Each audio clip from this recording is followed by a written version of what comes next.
¿Alguien acá tiene un grupo de 2 o 3 mejores amigos? ¿Sí? ¿Alguien? ¿Que tienen un clan? ¿Sí? Todos. Y la persona al lado de ustedes se está preguntando, ¿quién será? ¿Será que clasifico o no en ese grupo? Todo el mundo tiene, bueno, en el mejor de los casos, tiene como un ideal de la gente con la que le gusta estar y desarrollamos ciertos clichés, ciertas maneras de expresar nuestro anhelo por encajar en uno de estos, de lo que C.S. Lewis llama el círculo íntimo, que es el lugar donde solamente unos privilegiados entran. Y uno lo ve en todo lado, uno lo ve en la escuela. Lo primero que uno llega, cuando llega a la escuela o al trabajo o a la universidad, a cualquier lugar, es que hay tribus, ¿no? Entonces en la escuela siempre la gente con afinidades similares se atrae, aún los que no tienen afinidad con nadie, que son los raros, ¿no? Y se hace un clan de los raros, un clan de los nerds, que son los que estudian hasta el recreo, el clan de, no sé, los que siempre se sientan en la parte de atrás del camión en las salidas de la escuela, que uno sabe que son los que se creen lo máximo por lo general y hacen chistes. Y en la universidad no es diferente. En la universidad también hay grupos de amigos que son, no sé, hay tantas cosas, los que les gusta el ajedrez, los que solo hablan de deportes, los que hablan acerca de noticias, tantas y tan diferentes tribus que existen, y todos nosotros cuando llegamos a un lugar nuevo queremos como encajar en uno de esos lugares, entrar en el clan, tener mis 2 o 3 camaradas, ¿no? que se vuelven básicamente, no sé, un cártel, un tipo, un tipo mafia. Entran pero no salen. Es como esta lealtad. Y a veces en la vida nosotros somos tan propensos a querer entrar en este tipo de clanes, de lugares, que cuando nos dan la bienvenida queremos hacer todo por no salir de ahí nunca. Lo más trágico que me podría pasar es descubrir, que pasa muchas veces, que una vez entro al clan me doy cuenta que hay clanes dentro del clan. Que donde yo veía que había una pandilla, hay subpandillas, hay gente que es de la élite. Y yo quiero entrar, y cuando alguien de la élite me dice, entra, yo me empiezo a convertir en el tipo de persona que puede quedarse ahí. Sea un grupo de compañeros de trabajo, sea un grupo de compañeros de la escuela, no importa el contexto. Siempre hay una necesidad en nuestro corazón por pertenecer a este grupo, a este clan, a esta moda. Por eso no nos damos cuenta cómo ese tipo de anhelos van formando cómo nos vestimos, van formando la manera en la que hablamos, van formando la manera en la que vemos cosas, en lo que vemos o lo que no vemos. Entonces, por ejemplo, se acaba de estrenar Barbie y yo nunca había visto tanto rosado en un centro comercial, y uno dijera, bueno, son niñas chiquitas yendo a ver Barbie. No. Eran señoras, yo creo que de la edad de mi mamá o mayores, yendo con rosado, jóvenes. Yo quiero entrar en ese, me siento parte de esto que está aconteciendo. El caso es que, como nosotros tenemos esta tendencia a anhelar tanto encajar, que se vuelve en un tipo de búsqueda por salvación de mi significado y de mi identidad. Pero cuando llegamos a la iglesia, queremos traducir esa misma sed de pertenecer aquí adentro. Y yo he hablado con muchos jóvenes que vienen y me dicen que porque aún dentro de la iglesia hay clanes, hay grupos, hay gente que lidera el grupo. Bueno, ustedes saben qué grupos hay, y si no saben, después de la reunión salgan a la cafetería y van a ver por lo menos 4. ¿Listo? Pero a veces la gente cree que porque no encaja dentro de uno de esos clanes, aún en la iglesia, tiene que convertirse en algo diferente, en algo más, en asumir otro tipo de personalidad o de máscara a la que se pone afuera para poder encajar aquí también. Y yo he hablado con muchos jóvenes que vienen y me dicen, yo la verdad creo que no encajo acá. Y mi pregunta es, ¿no encaja acá socialmente? ¿O no encajamos acá espiritualmente? ¿Cuál es la diferencia? Yo creo que no le caigo bien a Jesús porque no encajo en una subcultura de la iglesia. O Dios no me ama tanto porque no pertenezco a este grupo de personas en la iglesia. Y hoy vamos a ver que así no es como opera el evangelio en alguien que cree en Jesús.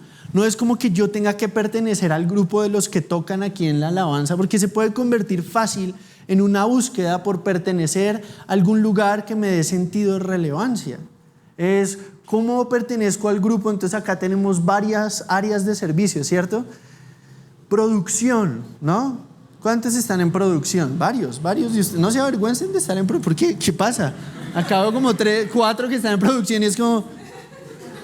Se acostumbraron tanto a estar en producción que ya es como... Solo piensan, tengo que cambiar la pila del micrófono y ya. Es como, no me importa lo que está diciendo. Pero hay también gente que está en media. ¿Hay alguien de media? Ok, los que toman fotos. Y eso, muy bien. Él es tiempo, con medio tiempo, pero igual el corazón está ahí, está bien. Pero también está la alabanza, los que están tocando acá. Eso se ve muy glamuroso, ¿cierto? Ahora, ¿qué piensa Jesús de toda esta tendencia que tenemos de hacer del área, aún en la iglesia, en la que sirvo, mi identidad? Y es chistoso porque uno se empieza a ver como la gente que lo rodea o empieza a asumir cierta actitud. Entonces, producción tiene una actitud, ¿cierto? Yo no voy a decir cuál es, se me ocurren como 2 cosas que no quiero decir, porque yo he estado en producción. De hecho, cuando la iglesia empezó, creo que solo Bertín y yo éramos producción. ¿Dónde está Bertín? Sí, Bertín y yo éramos producción. Bueno, antes yo, porque Bertín llegó ya cuando estábamos en el Hotel del Prado, pero era yo tratando de descubrir cómo funcionaba una consola Yamaha y después, a medida que las cosas van creciendo, que se van armando estas subculturas, uno pierde de vista qué es lo importante de pertenecer acá.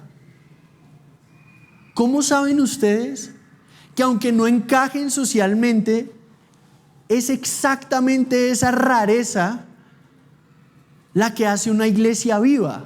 Gente diferente con un amor en común. Es exactamente el hecho de que todos somos raros en algún sentido, pero le pertenecemos a Cristo, lo que nos define. Pero ¿qué significa pertenecerle a Cristo? Pertenecerle a Cristo no significa caerle bien al que está predicando. Y yo les puedo decir con toda libertad, ni uno solo de ustedes me cae mal. Yo le puedo caer mal a cualquiera, pero con lo que yo he recibido de Cristo, yo no puedo decir que, no me cae bien esta persona, no quiero estar... No. Y de pronto yo no voy a poder reflejar la totalidad de la aceptación que hay en Cristo, pero lo que quiero que tengan acá es la certeza de que Jesús no nos ve como nosotros creemos que Él nos ve muchas veces, porque dejamos que nuestra visión de Cristo la forme nuestras relaciones interpersonales y no al revés, nuestra relación con Cristo como tratamos a los demás. En otras palabras, a veces la manera en la que estamos acostumbrados a que nos traten y tratar a otros para encajar, quieran o no, queramos o no admitirlo, informa más cómo vemos a Jesús que el hecho de cómo Jesús nos ve, el trato hacia otros. No sé si me estoy haciendo entender, pero es esta idea es como Jesús me ve a mí lo que define cómo trato a Armando, cómo trato a Lucy, cómo trato a Rodri. No como la gente me ha tratado a mí en el pasado, lo que define cómo yo veo a Dios. Pero muchas veces, de pronto algunos de ustedes sienten que no deberían estar acá porque se les ha olvidado lo que significa pertenecerle a Jesús. Y vamos a leer un texto en la palabra que nos explica exactamente lo que es pertenecerle a Jesús. Por eso el título del mensaje de hoy es la alegría de pertenecer. Y no sé si ya les dieron el sticker, ¿sí? Él lo está luciendo excelentemente bien. Yo lo pegué acá en mi computador. Este es el de la prédica de Vicky hace 15 días, o cuando haya sido. Y este es el de hoy. Muy bien. Sus souvenirs para que no se les olvide. El pertenecer a Cristo redefine todo en mi vida. Pero ¿qué significa pertenecer a Jesús? Esa es la pregunta que vamos a responder. Y quiero que me acompañen. Vamos a hablar de 3 cosas que significa pertenecer a Jesús y quiero que me acompañen al libro de Juan, al Evangelio de Juan, y vamos a leer todo el capítulo 13, no todo el libro de Juan, todo Juan capítulo 13. Juan capítulo 13. Juan está en el Nuevo Testamento, que es la segunda mitad de su Biblia, después de Mateo, Marcos y Lucas, después de Lucas sigue Juan y antes de Hechos. ¿Listo? Entonces, página 1532, si usted, no, mentiras. Entonces, dice así, tranquilos, no miren la página que sea. Juan capítulo 13, ¿ya lo tienen? Entonces, para que no se duerman, porque si alguien no ha hecho el devocional hoy vamos a leer todo un capítulo, entonces vamos a compensar. Entonces pueden ponerse de pie y vamos a leerlo juntos. El que no tiene Biblia está en la pantalla, pero la persona al frente lo va a tapar. Entonces busque una Biblia. Dice así. Yo voy a leer la Nueva Biblia de las Américas. Ustedes pueden leer la Biblia que tengan a la mano, está bien. Dice así. Antes de la fiesta de la Pascua, sabiendo Jesús que su hora había llegado para pasar de este mundo al Padre, habiendo amado a los suyos que estaban en el mundo, los amó hasta el fin. Y durante la cena, como ya el diablo había puesto en el corazón de Judas Iscariote, hijo de Simón, el que lo entregara, Jesús, sabiendo que el Padre había puesto todas las cosas en sus manos y que de Dios había salido y a Dios volvía, se levantó de la cena, se quitó el manto y tomando una toalla se la ciñó. Luego echó agua en una vasija y comenzó a lavar los pies de los discípulos y a secárselos con la toalla que tenía ceñida. Cuando llegó a Simón Pedro, éste le dijo: Señor, ¿tú me vas a lavar a mí los pies? Y Jesús le respondió: ahora tú no comprendes lo que yo hago, pero lo entenderás después. Jamás me lavarás los pies, le dijo Pedro. Si no te lavo, no tienes parte conmigo, le respondió Jesús. Simón Pedro le dijo: Señor, entonces no solo los pies, sino también las manos y la cabeza. Jesús le dijo: el que se ha bañado no necesita lavarse excepto los pies, pues está todo limpio. Y ustedes están limpios, pero no todos. Porque sabía quién lo iba a entregar. Por eso dijo: no todos están limpios. Entonces, cuando acabó de lavarles los pies, tomó su manto y sentándose a la mesa otra vez, les dijo: ¿saben lo que les he hecho? Ustedes me llaman maestro y señor y tienen razón porque lo soy.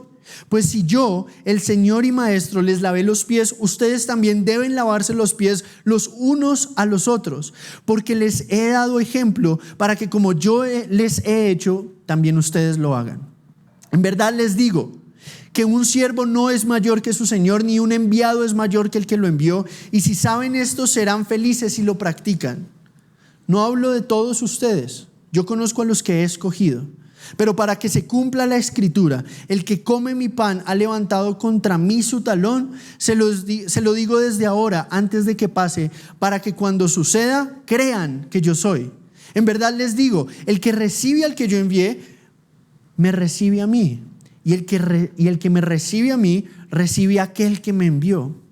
Habiendo dicho esto, Jesús se angustió en espíritu y testificó y dijo: en verdad les digo que uno de ustedes me entregará. Los discípulos se miraban unos a otros y estaban perplejos sin saber de quién hablaba. Uno de sus discípulos, el que amaba, estaba a la mesa reclinado en el pecho de Jesús. Más adelante vamos a ver por qué. Por eso Simón Pedro le hizo señas y le dijo: dinos de quién habla. Entonces él, recostándose de nuevo sobre el pecho de Jesús, le dijo: Señor, ¿quién es?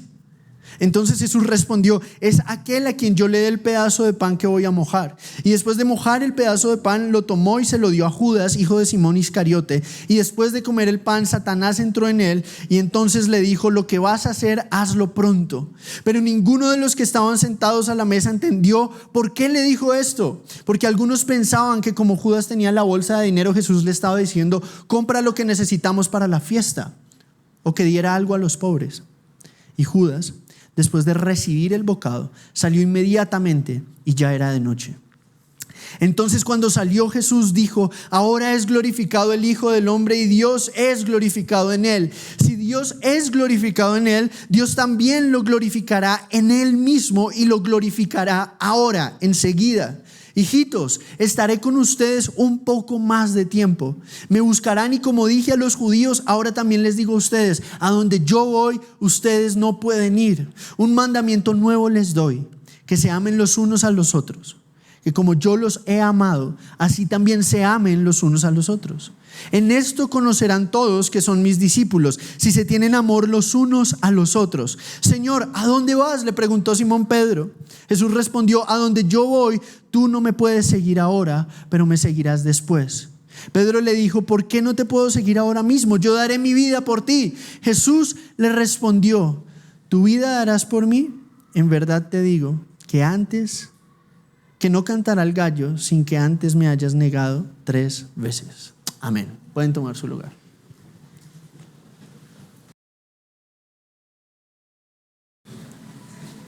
¿Por qué leímos todo el capítulo? Porque todo el capítulo nos habla de lo que significa pertenecer a Jesús. ¿Quién es el tipo de persona que pertenece a Jesús? ¿Quién es el tipo de persona que puede decir con seguridad: yo soy de Cristo? Y no es el tipo de persona que nos imaginamos. Muchas veces creemos que la vida cristiana es como un proyecto de autoayuda, de superación personal o simplemente de cambio de comportamiento. Pero no es eso lo que fundamentalmente es el cristianismo. Seguir a Jesús va mucho más allá de eso. Entonces vamos a ver cuáles son las 3 cosas que significa seguir a Jesús. Y lo primero que vemos en este texto es que Jesús le dice a los discípulos en el versículo 1, la descripción de Juan es esta. Dice, yo se los voy a leer: cuando él sabía que su hora había llegado, amó a los suyos que estaban en el mundo. ¿Y los amó hasta cuándo? ¿Hasta cuándo? Hasta lo último. Jesús amó a los suyos hasta el fin. Pero los suyos, los que estaban con él en esa cena, no entendían realmente qué estaba pasando y qué estaba a punto de pasar. La Pascua es el festival que celebra la salvación de Israel de Egipto, cuando salen de la esclavitud. Y lo primero que Jesús hace en medio de la cena, entonces todos estaban reclinados porque esa era la manera en la que comían en esa época. Hagan de cuenta, haría la demostración pero no me ven. Alguien está acostado sobre el brazo izquierdo y con la otra mano comen. Entonces están como acostados de lado y los pies salen como cuando uno está acostado sobre el brazo izquierdo y come. A nivel del piso, no habían mesas. Entonces cuando ustedes ven esa pintura de Leonardo da Vinci que se llama La Última Cena, que están todos los discípulos, pues está mal porque no habían mesas en esa época, o por lo menos no mesas altas. Pero el caso es que Jesús hace algo supremamente loco. Se quita su manto, se ciñe una toalla y empieza a lavar los pies sucios de los discípulos. Ahora, todos hemos escuchado la historia, todos hemos visto la escena, pero no entendemos de pronto qué tan indignante era para ellos esa experiencia. Ustedes tienen que entender que en la cultura grecorromana y judía era impensable que un igual, mucho menos un maestro, se pusiera en el lugar de un siervo. Era tan vergonzosa la tarea que Jesús estaba haciendo que no dejaban que los judíos esclavos hicieran eso. Jesús estaba asumiendo literalmente el lugar de un esclavo, y no de cualquier esclavo, sino del más bajo de los esclavos. Estaba agarrando una toalla y limpiando el lugar más sucio de sus discípulos. Los pies que habían, como en esa época usaban chanclas, ustedes ya han escuchado muchas veces esto, los pies se ensuciaban muchísimo. Especialmente si llovía. Especialmente el hecho de que no había pavimento, sino era pura tierra. Los pies de los discípulos no estaban limpios, y Jesús estaba acá demostrando algo que apuntaba a su obra en la cruz. ¿Qué era lo que Jesús estaba haciendo? Miren la conversación con Pedro. Jesús le va a lavar los pies a cada uno y todos están anonadados, y como el único que habla en esas situaciones es Pedro, Pedro responde: Jesús, ¿tú me vas a lavar los pies a mí? Imagínese que el creador del universo venga a usted, hecho hombre, y le lave los pies. Hoy sería como si usted estuviera en su casa, terminara con su comida y él le dijera: voy a lavarte el plato y luego voy a hacer tu cuarto.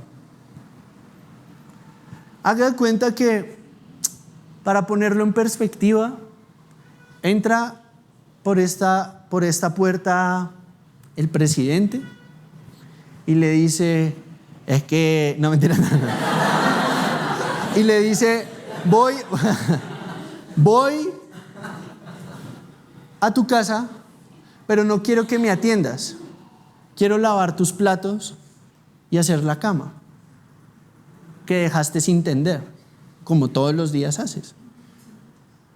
Es algo que es tan raro que ni siquiera registra en nuestra mente. Es algo que es tan extraño que aún cuando yo lo digo y cuando ustedes lo piensan es como: eso nunca va a pasar. Esa es la escena que estamos viendo. Y cuando llega el turno de Pedro, creyéndose súper espiritual, súper discípulo, le dice a Jesús: yo no voy a permitir que tú hagas esto. Y Jesús le dice: si yo no hago esto por ti, no tienes parte conmigo. Si yo no te lavo, no me perteneces. Y es exactamente el comienzo de una vida donde alguien puede decir: yo le pertenezco a Jesús. Pertenecer a Jesús significa ser lavado por Él. Lo más básico acerca de la vida cristiana y que define a alguien es: yo he sido rescatado por Jesús. Pertenecerle a Jesús y la alegría de pertenecer no es que yo haya hecho algo por Él. Y eso era exactamente lo que Pedro quería hacer. No, yo quiero hacer algo por ti, yo creo en ti, yo quiero hacer algo por ti. Pero Jesús le dijo: si yo no hago esto por ti, que es este acto vergonzoso de limpiarte físicamente, no tienes parte conmigo, porque a eso fue que Jesús vino al mundo. Cuando una persona dice: yo he sido salva por Cristo, no está diciendo: mírenme a mí tan santo y tan lindo. Bueno, está diciendo eso, pero no lo está diciendo porque crea que en sus medios lo consiguió. No está diciendo: mírenme a mí. Está diciendo: miren la calidad y la profundidad de pecador que yo era, que el Hijo de Dios tuvo que venir a morir por mi maldad. Eso hace que la gracia sea un poquito difícil de digerir, porque estamos acostumbrados a una vida más informada por el karma que por la gracia. Estamos en una vida más informada por: él lo cerró en la calle, él le pegó, devuélvale el puño. ¿Cuántas veces usted hizo una tarea que el maestro no revisó al otro día? Algunos dicen: no, ¿qué es eso? ¿Tarea? ¿Cómo se hace? Pero póngase en el lugar de alguien que se trasnochó toda la noche haciendo un trabajo, y digamos que el profesor lo revisa. Y yo no sé si a usted le pasó, pero cuando iba por la lista y uno no hizo la tarea, uno sentía un frío en el estómago. Uno dice: ¿qué hago aquí? Que me enferme ahora, por favor. Gripa, ¿dónde estás? Pero cuando uno la hizo, ¿cómo se siente uno? ¿No? La persona más preparada y orgullosa del mundo. Yo soy una persona bien, ¿no? Yo hice la tarea. Y cuando yo hice la tarea, me encanta que la revisen. Yo quiero que la revisen. Pero cuando no, quiero misericordia. Cuando yo hice la tarea, quiero que le pongan un cero bien rojo al que no la hizo. Pero rojo, así, que lo tache, que se lo pongan en el ojo. Pero cuando no la hice, misericordia, misericordia. Así nos acostumbramos a pensar, pero así no funciona Dios. Cuando Jesús vino y vio a sus discípulos y veía a la multitud, ustedes saben, en los evangelios, un estudioso de la palabra llamado F. Bruce, hace muchos años, hace unos 100 años, escribió un libro que se llamaba La vida emocional de Jesús. Y él estudió básicamente la emoción que más se repetía en los evangelios respecto a Jesús. Y lo que Jesús más sentía hacia las personas era compasión.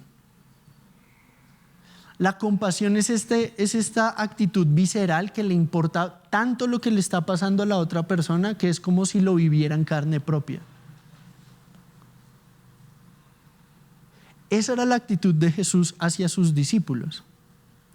Y Jesús sabía algo acerca de las personas que él veía. Era la razón por la que él había venido. Él sabía que no podían salvarse a sí mismos. Él sabía, porque Él es justo, que todo nuestro pecado merece ser expuesto y castigado. Es como si todo lo que usted quiere esconder fuera expuesto con una mirada. Cuando Él se ciñe la toalla y empieza a lavarle los pies a los discípulos, estaba apuntando, era un símbolo que apuntaba hacia la última obra, la máxima obra de servicio que una persona puede tener, que solo Él podía hacer: tomar el lugar de un pecador condenado para recibir el castigo que los pecados del condenado merecen. Y yo no quiero que esto se vuelva algo que escuchamos constantemente y pasamos por alto, porque cuando Jesús le estaba lavando los pies a los discípulos, les dice: el que no le lavo no tiene parte conmigo. Es decir, la persona que no ha expuesto su corazón y ha dicho: Señor, yo necesito. ¿Usted alguna vez ha llegado a ese punto donde usted ha experimentado la alegría de ser lavado por el perdón, el único perdón que realmente vale? El único perdón, las palabras más transformadoras que yo he recibido en mi vida son: tus pecados te son perdonados. Eso me cambió a mí para siempre, porque solo yo conocía mis pecados. Solo yo sabía lo que había hecho. Y yo estaba dentro de la iglesia. Yo era un experto en ocultar. Yo era la definición de un camaleón espiritual. Era lo que el ambiente me dijera. Era lo que la situación requiriera. Pero no era auténticamente de Cristo, porque nunca había tomado una decisión sencilla: decirle a Él: sé tú mi Salvador, tú límpiame de lo que nadie más puede limpiar mi corazón, tú límpiame de lo que me está destruyendo. Porque llega un punto donde vemos la trampa más fácil en la que caemos es ver lo que hacemos como inofensivo. Es una trampa básica, porque cuando usted cree que lo que hace es inofensivo, lo destruye y usted no se dio cuenta a qué horas.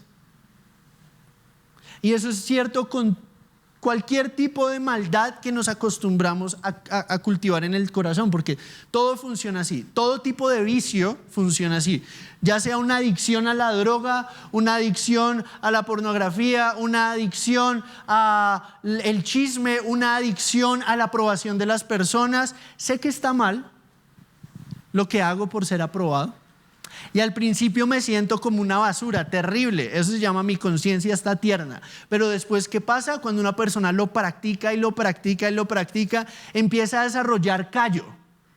Como cuando uno se pone un zapato apretado y tiene dos opciones: o lo devuelve o le saca callo, y ya el dedo meñique ya no siente nada, ya no hay nada ahí, porque desarrolló callo. Ese callo, ¿cómo se construye en la conciencia? A medida que yo justifico lo que hago. Yo hago esto porque son mis amigos, y mis amigos son, ¿sabe? Sus amigos no van a estar ahí probablemente en 10 años. No, sí van a estar en 10 años. Ok, van a estar en 10 años. ¿Para qué? Porque somos amigos, porque llenan un vacío que no están diseñados a llenar. Eso no significa que la amistad es buena. La amistad es increíble, es necesaria, es importante. Hay que tener amigos. Pero cuando yo hago de mis amigos mi Dios, yo voy a empezar a hacer cosas que no quiero hacer simplemente por encajar. Y eso es solamente un ejemplo. Pero ¿qué es lo que caracteriza fundamentalmente la vida de alguien que vive en la alegría de saber que encaje o no en X o Y grupo social le pertenece a Jesús? Fácil, ha sido lavado. Lavado, en otras palabras, significa su maldad, lo que hace y trata de ocultar, un día fue expuesto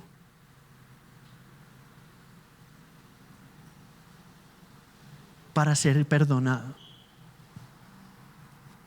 Es como esta historia en Juan, unos capítulos atrás, capítulo 8, donde había una mujer que descubrieron en el mismo acto del adulterio y la ley decía que la tenían que apedrear, y Jesús toma un lugar en esa situación entre los que la acusaban y la iban a apedrear y la mujer. Y dice la Biblia que le dicen a Jesús: la ley dice que la tenemos que apedrear. ¿Tú qué dices que hagamos? Tú eres maestro. ¿Qué dices que hagamos? Entonces Jesús empieza a escribir en el piso. Y le vuelven a preguntar: Jesús, ¿qué hacemos? ¿Qué hacemos? La ley dice que la apedreemos. Lo justo es que ella muera. Y Jesús dice: el que esté libre de pecado acá, tire la primera piedra. Y lo siguiente que se escuchó fue el sonido de las piedras cayendo no en la mujer sino en el piso, y Jesús al lado de la mujer, y la mujer probablemente en la situación más expuesta en su vida. Imagínense que su peor acción sea expuesta delante de toda su familia y amigos en una cultura donde el honor y la vergüenza eran lo que definía a todos. Si ustedes eran avergonzados públicamente, la sociedad los rechazaba. Jesús toma el lugar con la mujer y le dice: vete y no peques más. Y todos los que la acusaban, uno a uno dejaron las piedras en el piso. No se las tiraron por una razón: ellos también eran pecadores, y solo el único que no tenía pecado ahí, en vez de apedrearla, llevó él mismo la apedreada para que ella tuviera vida. Y cuando yo leo la historia de esa mujer, yo leo mi historia.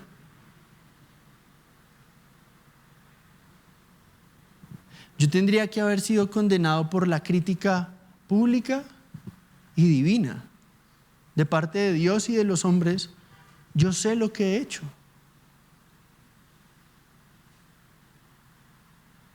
Y la alegría de pertenecer empieza por haber sido lavado por el único que tiene el poder de limpiarme.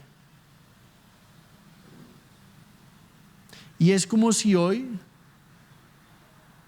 nos transportáramos 2000 años atrás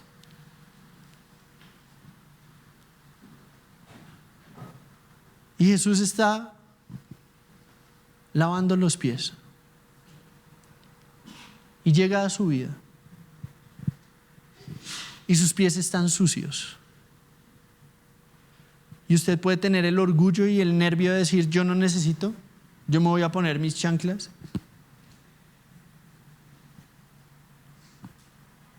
Voy a recibir lo que solo Él me puede dar. En otras palabras, para el que está caminando con Jesús, empieza ser lavado hoy y ser lavado a diario. Porque yo todos los días puedo exponer mi suciedad, porque sé, en la alegría de pertenecer, yo le puedo exponer mi suciedad a Jesús sabiendo que Él me va a limpiar. Entonces, preparando este mensaje, yo pensaba: cuán asombroso es que yo puedo simplemente acercarme a Jesús y decirle: Señor, esto ha estado pasando en mi vida, hay tanta suciedad en mí, límpiame de mi orgullo, límpiame de la tendencia que tengo a maquillar las cosas que están rotas en mi carácter. Y saben, yo no conozco obviamente las cosas que ustedes viven de lunes a viernes durante su semana, pero hay cierto tipo de cansancio que revela religiosidad en el corazón. Religiosidad es esta fachada que yo me pongo para encajar y decir: yo pertenezco, pero es simplemente algo que yo hago para salvarme a mí mismo y presentarme aceptable delante de Dios, pero yo no puedo hacer nada en mí mismo para presentarme delante de Dios. De eso es exactamente de lo que se trata, de yo presentarme realmente como estoy para que Él me transforme y haga en mí lo que solo Él puede hacer. ¿Qué puede hacer Él que yo no puedo hacer? Decirme estas palabras: estás limpio, vete y no peques más. Eres perdonado, vete y no peques más. Eres parte,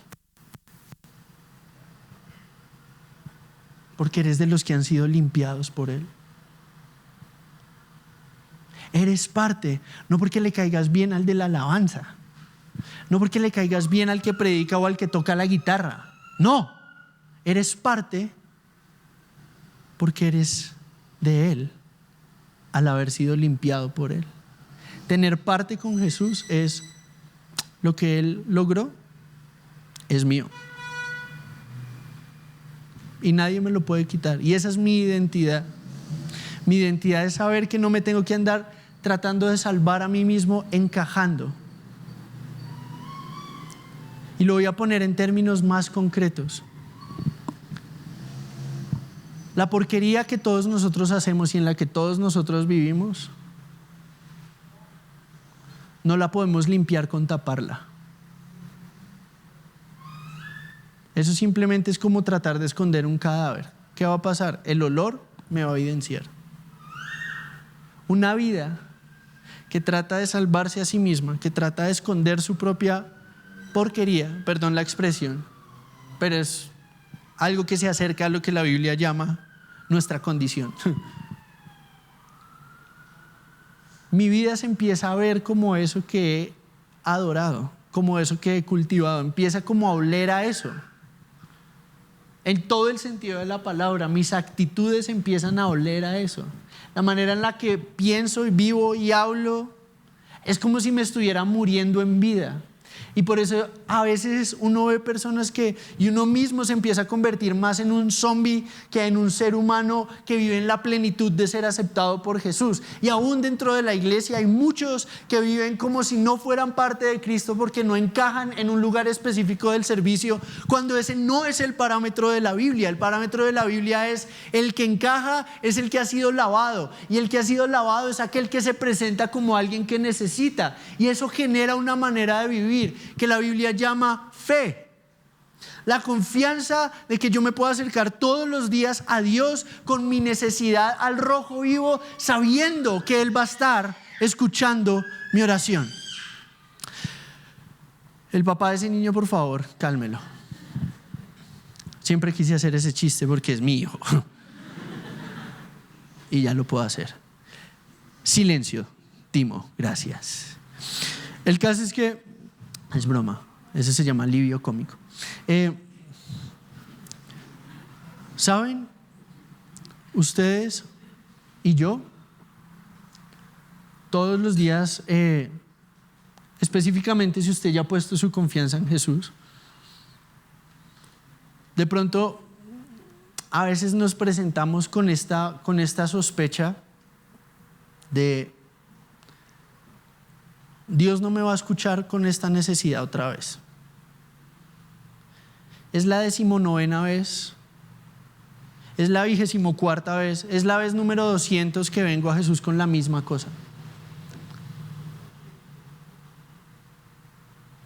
Ya Él no me va a escuchar. Pero ¿saben qué me encanta acerca de este texto? Que aparentemente Jesús ya sabía que eso iba a pasar.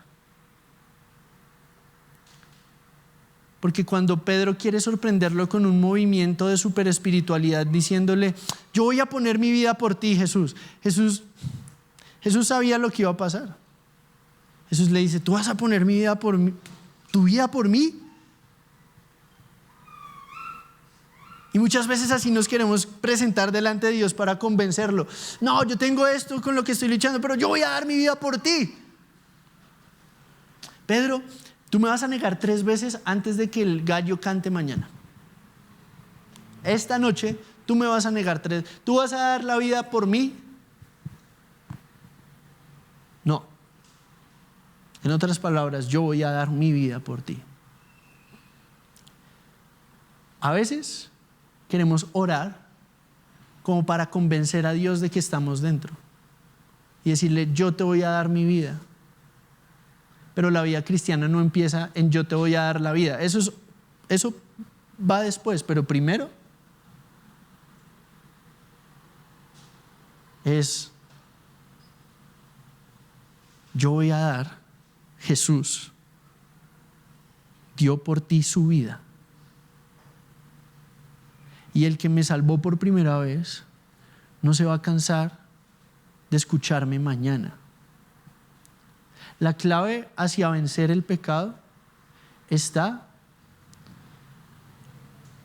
en no cansarme de exponérselo a Él.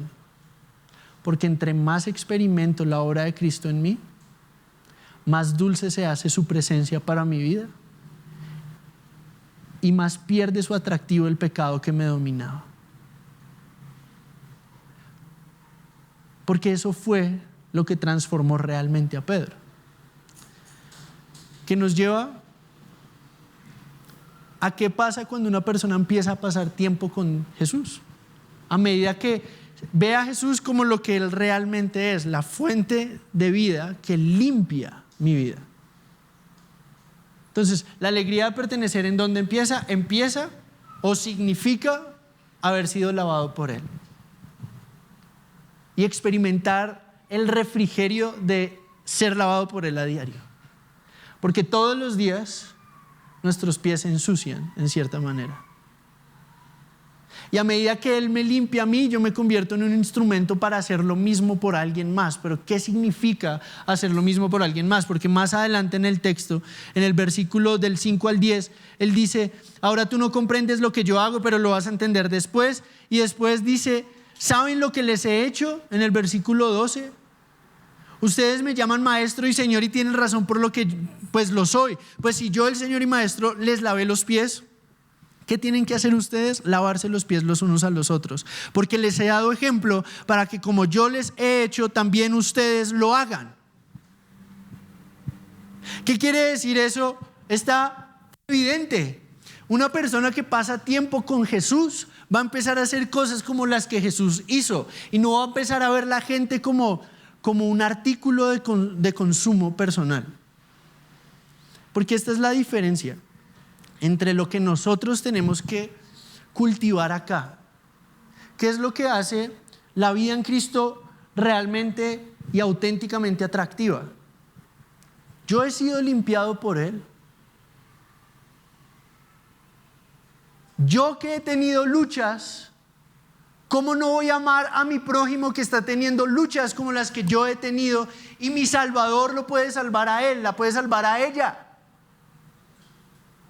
Pero a veces no pensamos así. A veces estamos tan preocupados en, ay, ¿cómo voy a encajar? Ay, ¿qué tengo que decir? ¿Cómo voy a hablar? Porque estamos acostumbrados a usarnos mutuamente, no a amarnos como hemos sido amados. Pero todo el punto de lo que Jesús les estaba diciendo es, esto es lo que yo voy a hacer por ustedes, y hasta que ustedes reciban lo que yo voy a hacer por ustedes, no se lo pueden entregar a alguien más.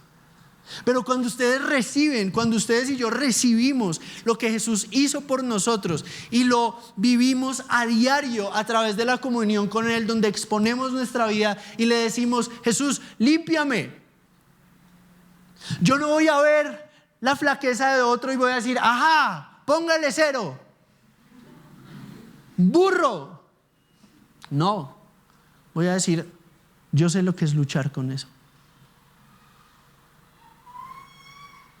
Y nuestras relaciones van a dejar de ser consumirnos los unos a los otros.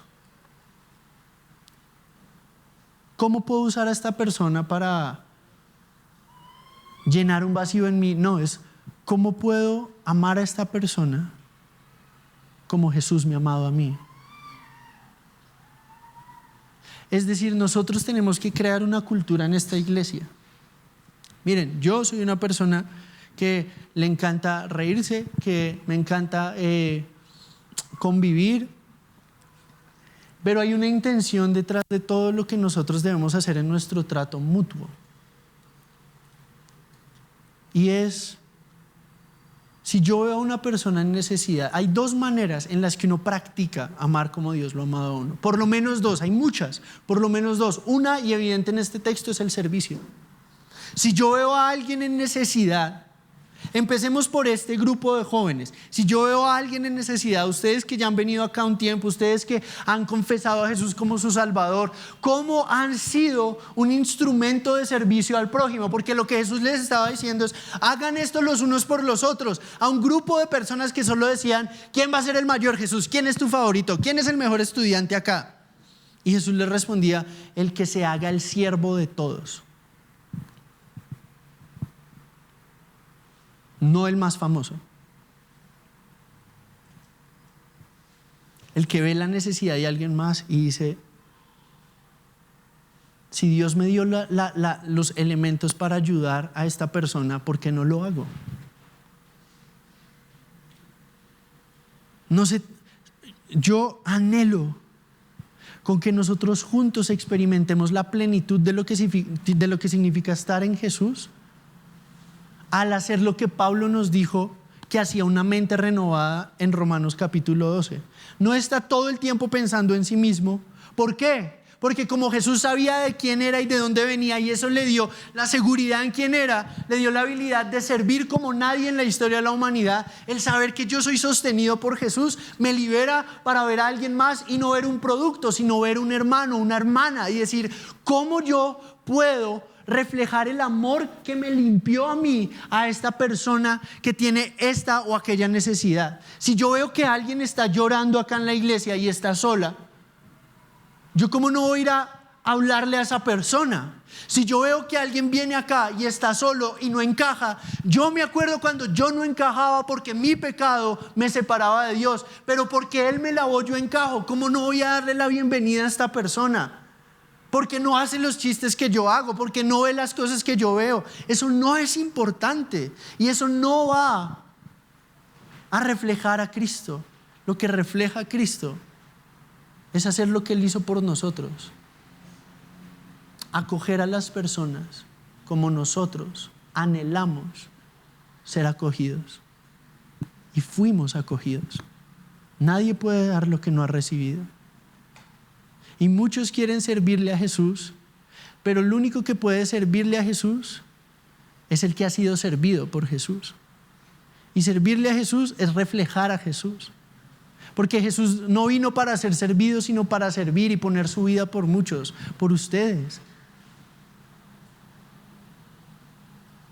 Y darme la aceptación que yo no puedo encontrar en ningún otro lugar. Perdonando el pecado que nadie más puede perdonar. Pero hasta que no reconciliemos la realidad y por un momento explore su conciencia y mire cuánto su orgullo ha construido un falso callo en su conciencia, de decir: yo no necesito ayuda. Todos necesitamos ayuda. Todos necesitamos la ayuda que solo Jesús puede dar. Todos necesitamos el consuelo que solo Jesús puede dar. Por eso Pablo en Romanos 12 decía: lloren con el que llora, alégrense con el que se alegra. En Efesios 4:32 dice: demuestren la bondad del evangelio. ¿Cómo? Perdonándose los unos a los otros. Demuestren que las personas importan, perdonándose los unos a los otros. Eso es lo que más falta en el mundo y lo que más somos llamados a reflejar. ¿Tiene alguien que perdonar? ¿Es difícil perdonar a esa persona? Piense cuánto más difícil perdonar lo que yo hice contra Dios. Entonces, la alegría de pertenecerle a Jesús es la alegría de haber sido lavado, la alegría de amar como Él me ha amado, y por último es la alegría de seguirlo, la alegría de perseverar, la alegría de ser sostenido hasta el final. La alegría de haber sido lavado por Jesús, la alegría de amar como Jesús me amó y la alegría de saber que soy guardado por Él. Quiero que leamos el último versículo de esto y ya con esto acabo. Los últimos 2 versículos dice: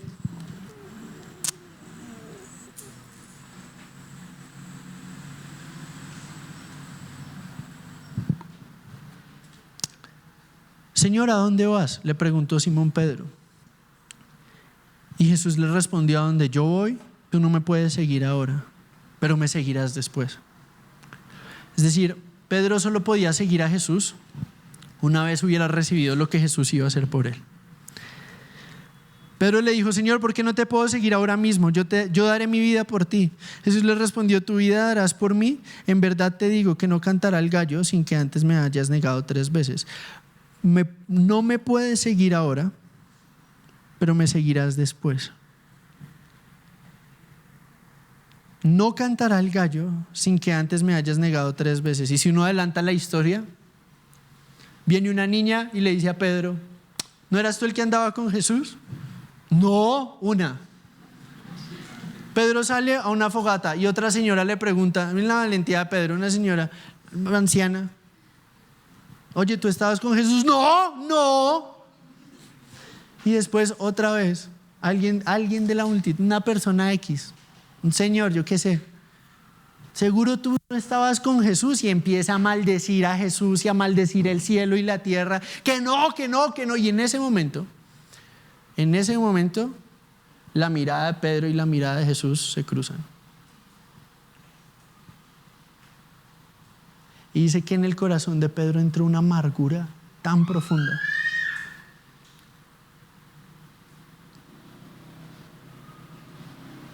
Pero Jesús estaba dando su vida por él, porque él no iba a perder a los que son suyos. Y la señal de pertenecerle a Jesús es exactamente la seguridad de que a menos de que Él me salve, yo no puedo continuar. A menos de que Él me limpie, yo no puedo continuar. A menos de que yo esté seguro en su amor, yo no puedo amar. Pero esta es la buena noticia: por lo que Él logró, cuando Él resucitó, Él dijo: ahora les voy a dar una promesa. Yo no los voy a dejar huérfanos, les voy a dejar el ayudador, el Espíritu Santo. Y todo el que cree en Cristo es porque ha sido sellado por el Espíritu de Cristo, que es la presencia de Dios dentro de nosotros, para todo el que pone su confianza en Jesús. ¿Eso qué asegura? Que lo que yo no puedo hacer en mis fuerzas, Él lo está haciendo en mí, aunque yo no lo vea. Entonces Pedro, creyendo que Jesús ya lo había desechado, se encuentra haciendo lo mismo que hacía antes de encontrar a Jesús. Estaba pescando. Y en Juan capítulo 21, Jesús, al haber resucitado, hace lo que Pedro no podía hacer por sí mismo. Esta es la imagen: Jesús lleva a Pedro a hacer lo que quería hacer, pero antes no podía hacer, y ahora le enseña a hacerlo. 3 veces Pedro negó a Jesús, ¿cierto? Todos conocemos la historia. Y mire lo que Jesús hace. Cuando Pedro ya daba todo por perdido, en el calabozo de su vergüenza, por así decirlo,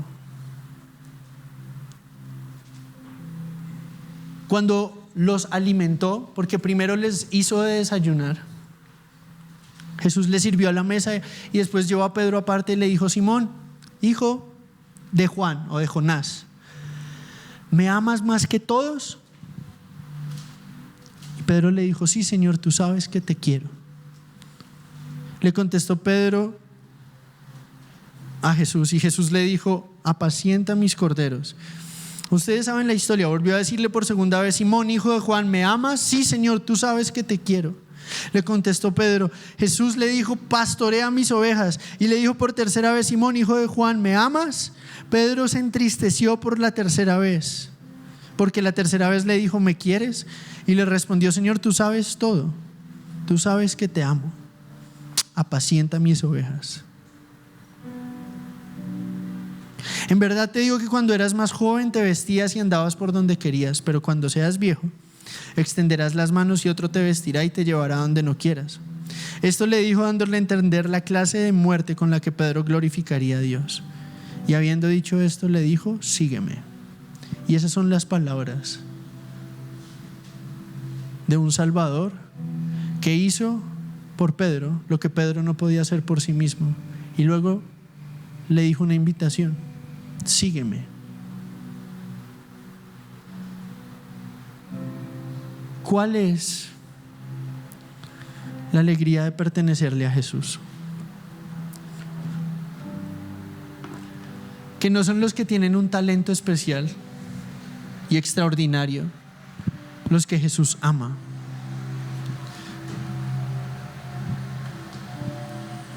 Son aquellos a quien Jesús ha limpiado, los que Jesús ama. Y los que Jesús ha limpiado son los que se acercan a Él con la necesidad de ser limpiados. No con algo para darle, sino porque no tienen nada que ofrecer. Y por lo general era la gente que no encajaba en ningún otro lugar. Pero no porque los que encajaban estuvieran satisfechos, sino porque a veces cuando uno cree que tiene, es ciego al hecho de que necesita tan profundamente. Entonces mi pregunta para ustedes que vienen por primera vez o que ya han venido antes es la misma, porque todos necesitamos lo mismo. ¿Qué es eso que de pronto, pregúntese, ¿qué necesita ser limpiado en mí hoy? Porque hay un maestro dispuesto a lavar los pies de sus discípulos. Hay un Salvador dispuesto a salvar el alma de los que se acercan a Él. ¿Qué necesita ser limpiado en mi corazón hoy? En mis pensamientos. ¿Qué he escondido que necesita ser limpiado por Él hoy?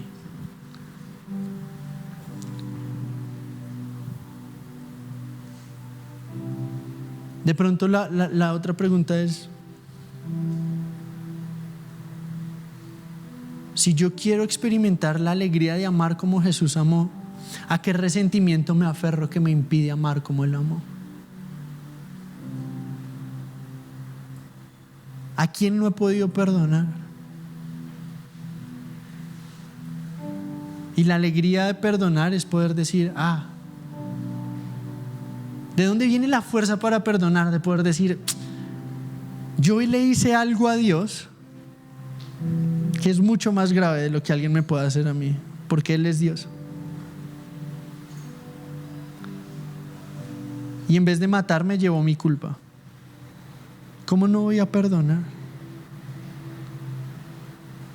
Entre más viva sea mi conciencia de mi pecado y del perdón de Jesús, más genuina va a ser mi alegría de poder liberar a otros como yo he sido liberado. No porque se lo merezcan, yo no me lo merecía. O la otra pregunta es, ¿qué circunstancia estoy viviendo hoy que creo que es un impedimento para yo poder seguir a Jesús? Y la respuesta es, en cada circunstancia puesta a los pies de Jesús, no hay manera que Jesús no esté conmigo a través de eso. Y usted puede estar viviendo la circunstancia más difícil del mundo, y el capitán de su alma, si es Cristo, nunca lo va a guiar por un pozo o por un desierto o por un lugar difícil que Él no haya pasado primero. Y voy a hablar varias cosas más que tenía, pero básicamente esta es la idea. La alegría de pertenecerle a Jesús es saber que no tengo manera como encajar, pero Él encajó por mí para nunca dejarme ir. Él hizo lo que yo no podía hacer, y esa es una realidad que yo me tengo que predicar a diario. Él hizo cosas por mí que yo no podría nunca hacer por mí mismo, como liberarme de la culpa de cosas que yo hice,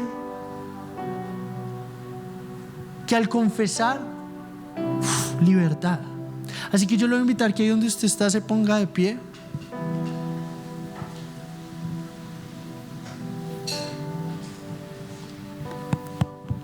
Y si usted de verdad necesita, no se conforme con simplemente salir igual de acá y ya.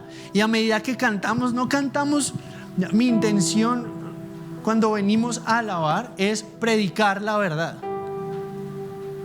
a nuestro corazón, a nuestra mente, a nuestras emociones, a nuestra voluntad. Es decir, esta es la verdad. Yo soy de Jesús y Jesús es mío y nadie me puede separar de su amor. ¿Y cómo sé yo que soy de Él? Porque soy un pecador lavado por Él. Eso es lo que soy yo.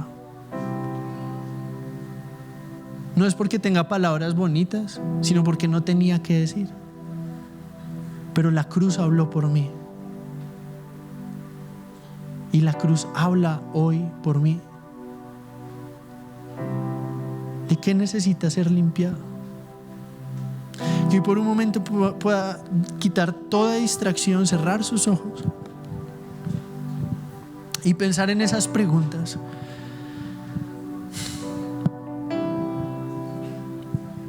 Está el legalismo de querer salvarme a mí mismo, impidiendo que yo vea la misericordia de un Dios que hoy me está hablando y a través de su palabra nos dice: el que no le lavo no tiene parte conmigo.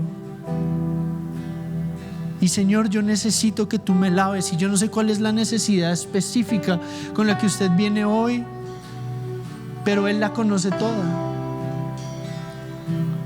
Y yo quiero que ustedes por un momento dejen a un lado cualquier tipo de apariencia, cualquier tipo de miedo o temor a qué pensarán las personas al lado suyo, porque acá venimos a buscar con todo el corazón, y que usted con todo el corazón pueda hacer una petición, una oración poderosa y sencilla. Jesús,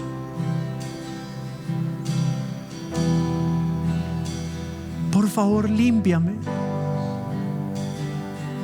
porque yo no puedo limpiarme a mí mismo. Y hoy confieso la suciedad que había en mi corazón, y yo no sé cuál es la cosa que de pronto está atando su corazón, atormentando su conciencia, pero Él está en medio de su pueblo.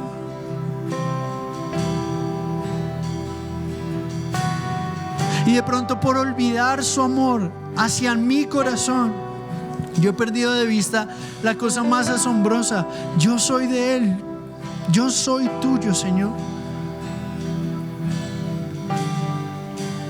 Y Padre, hoy venimos delante de ti, no en nuestro nombre, no en nuestra fuerza, no en nuestra habilidad, sino porque necesitamos ayuda. Límpiame.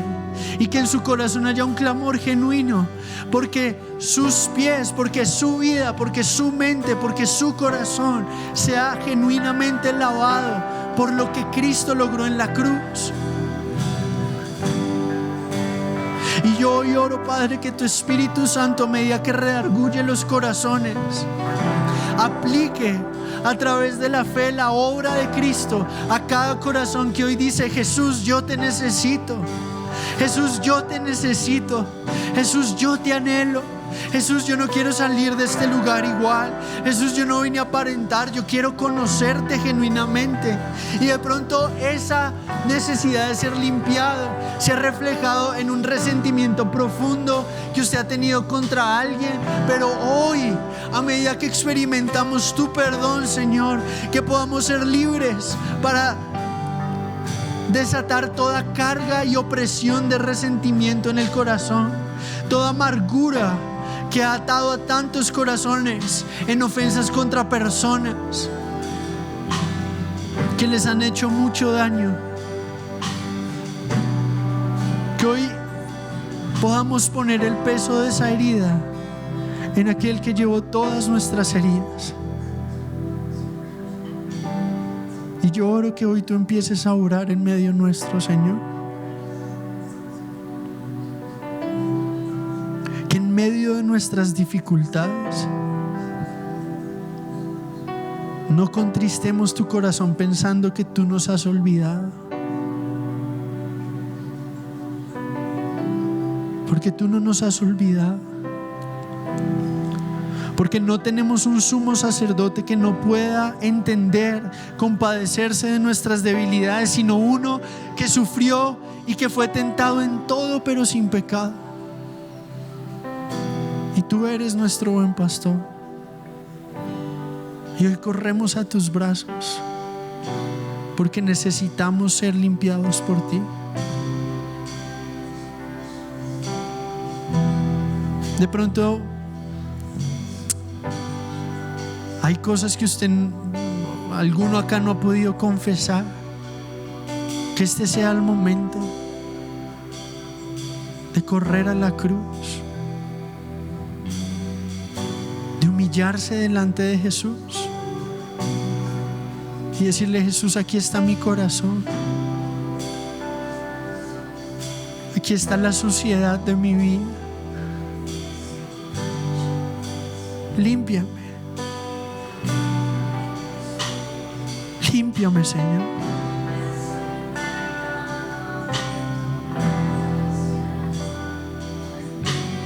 Que en un acto de fe y de humildad usted vaya a los pies de su Maestro y le diga: Jesús, Jesús, yo te necesito.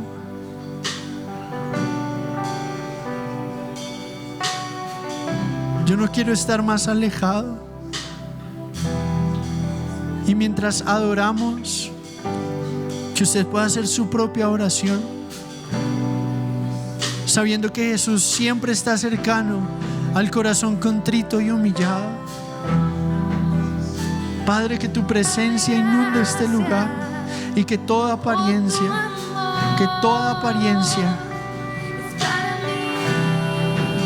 sea echada a un lado a la luz de tu amor y tu misericordia. Te adoramos, Señor. Te adoramos. Me acerco al trono de tu gracia, me rindo ante ti, es tu amor para mí. Corro a los brazos de mi Padre, te escucho decir: mi hijo eres tú.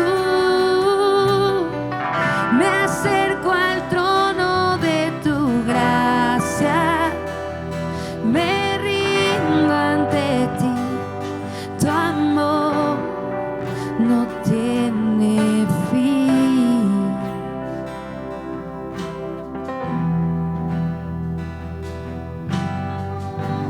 Señor, hoy cuán asombroso es ver que tú no te avergüenzas de lavar las vidas de aquellos que nos acercamos a ti necesitados. Que tú no te avergüenzas de recibirnos y ser nuestro Maestro.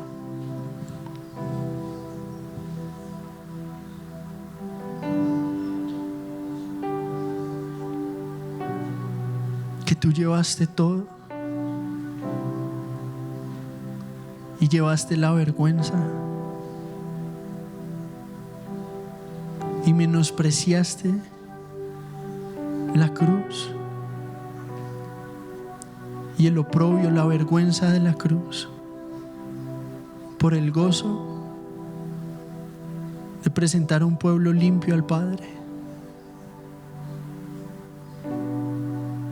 de presentarnos a nosotros como tuyos delante de Dios.